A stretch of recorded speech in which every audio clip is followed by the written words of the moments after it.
Just thought I'd do a quick video, just servicing the bikes. Got a couple of posty bike days coming up, so just doing an oil check, oil change on Chloe.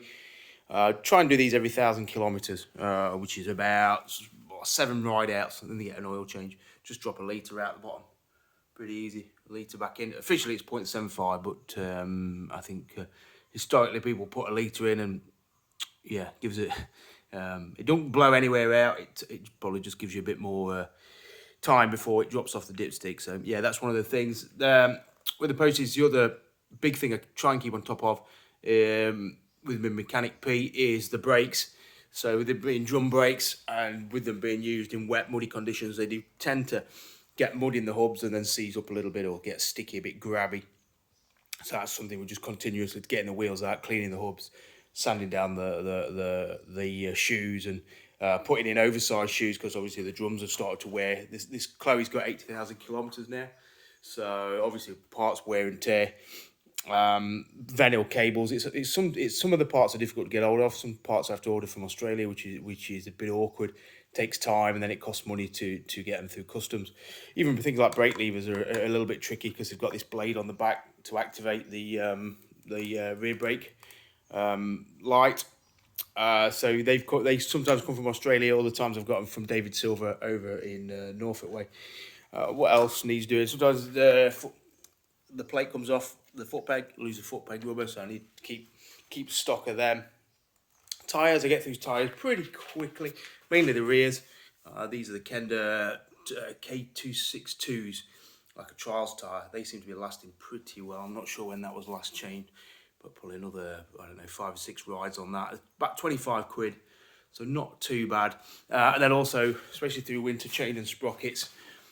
Get through quite a few chain and sprockets, yeah, stretch and wear. I do have an oversized O-ring chain on one of them, which seems to be holding out a lot better, so that's something we'll probably fit going forwards just to keep them going, and to reduce maintenance and effort really, because these DID chains, they do stretch out quite a fair bit with use. So the O-ring we've got on it, people say it saps a bit of power, but that sapping of power is made up for by the fact that it's a lot less maintenance on it. Airbox, air filter just outside here, so try and keep an eye on them and keep them clean. And then I've just done a valve check on them all. Inlet, outlet, I found the inlets a little bit tight. They're probably needed doing a bit more frequently. So hopefully that just makes them start and run a little bit easier. And that's it really. Head bearings, actually, no head bearings. Most of the bikes have needed head bearings this year. They just get a bit, jet washing them, getting them muddy and then jet washing them, I think just eventually blasts the oil out and the grease out. So most of them this year had upper and lower head bearings.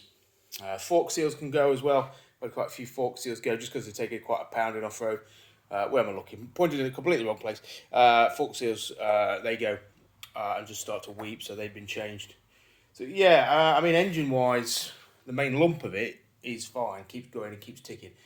Obviously, it's just the wear and tear elements of it that starting to wear out a bit. Yeah, we have a few donor bites, so that's one that gets a few parts taken off it now and again, but that needs to go back together.